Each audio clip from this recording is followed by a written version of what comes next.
Yeah, it's interesting. So it's a two-part answer to that, I guess.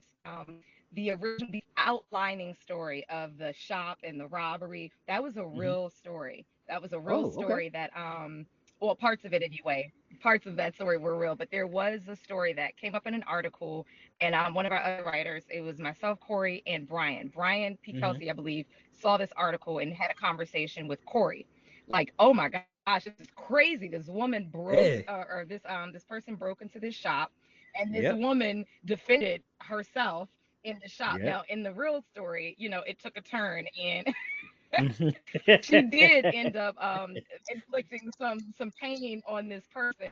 But of course, the Mm, story, that was the end. That was, kind of what it was. But we took that as a launch point. Like, okay, mm. maybe it ended differently for this woman, but what would it take for somebody to snap? What scenario might be the reason? And so you start asking a lot of what ifs. And Right. then what kind of person would it take to rob that store? Why rob a store full of women?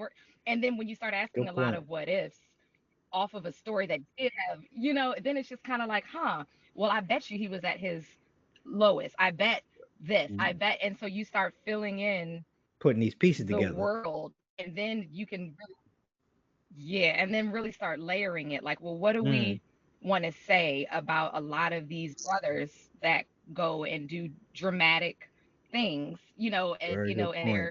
and they've got their own points of view as to why they do it, and just Hmm. really an exploration of how we view people as aggressors and how we view Yeah. people as victims and the things that aren't exchanged. So Yeah.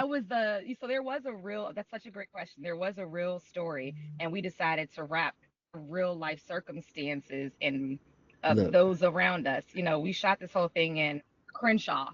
We shot it Hmm. in, South South LA. So we definitely kept it very true to the area that we were in. Listen. We used local shop owners, top on the shop for the hair salon.